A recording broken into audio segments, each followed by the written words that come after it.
Here we are with my old friend, colleague and Hall of Famer Steve Flink from Wimbledon, just when the ladies semifinals are going to be played and before the men's semifinals, which will be played on Friday. Steve, what are your predictions? Because your role is wrong, no? Well, I did get Medvedev over Eubanks. I said it would be 4 sets. It was 5, but I won't talk about my wrong predictions. Well, and I'm going to be much more careful today on the women's predictions because I don't want to get any more incorrect.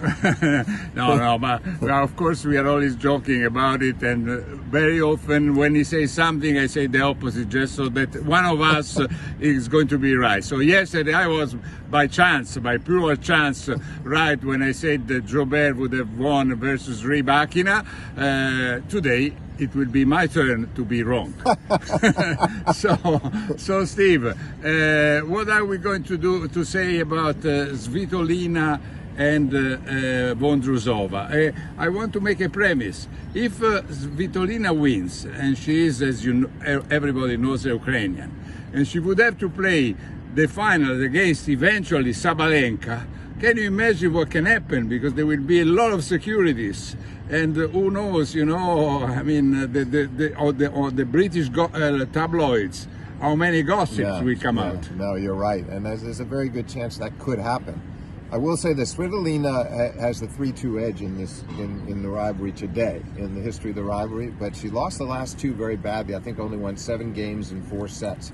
But I think she'd be so motivated. I kind of lean slightly toward her winning today in 3 sets in the first semifinal, and then we have the Jabeur match, and in that case, I'm going to go with Sabalenka in 3 sets. You want always to see Jabeur losing. I mean, I know. Well, she'll probably prove me wrong again. I know. No. I don't underestimate her, Ubaldo. She's a great player, and I thought she could have won this tournament a year ago. She lost a hard-fought final there to Rybakina in 3 sets. And I don't sell her short, but that's just, I'm going slightly against her in this prediction. Okay. Wouldn't shock me if she won, though. No. Of course, it's very open. I like Jabeur to win because I like her style. I like that she plays differently from most girls. I mean, she is a little bit like Barty.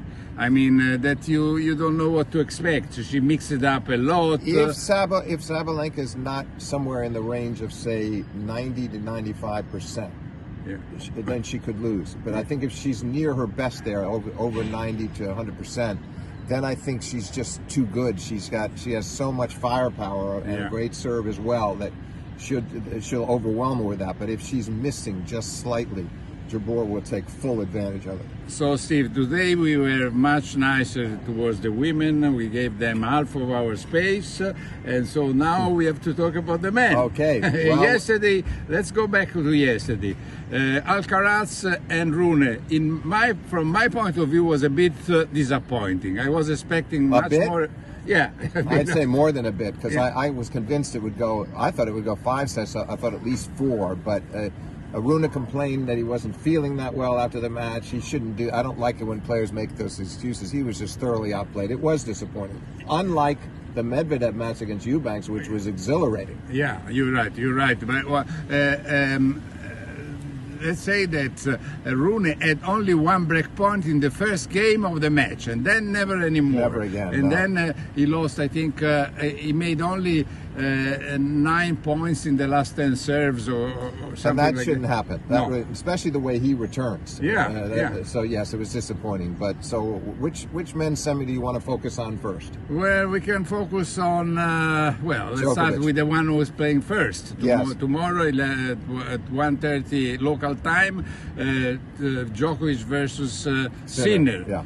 And of course, I hope that Sinner will do his best, because that could balance more the probably superiority of Djokovic. Yeah, I understand what you're saying. Listen, he proved last year when he won the first 2 sets from Novak here at Wimbledon how dangerous he is before Djokovic came back and dominated the last 3 sets to win in 5. I still think that you have to lean to Djokovic, big match experience and his court savvy, his match playing prowess. I think he's so smart out there. So I'm liking his chances to win in 4, but looking forward to the battle. Yeah, yeah. Well, I do hope to see 5 sets. Then, if Sinner loses, well, at least we will have said that he did what he could. And Medvedev, Alcaraz. I think Alcaraz beat him very badly at Indian Wells. Medvedev had a better chance here, but I still think Alcaraz likely to take that match in 4 sets. Yeah, yeah, I think so too. I hope also that there will be a big battle. Yes. Oh, yeah. I expect that. I definitely. Yeah. I'm talking close sets here. Yeah. I'm talking something like 6-4, 5-7, 7-5, 7-6. With a lot of break points, because Yes. we get excited when there are the break points. Listen, Steve, thanks a lot for being with us again. See you tomorrow from Wimbledon. It's all today. Bye bye.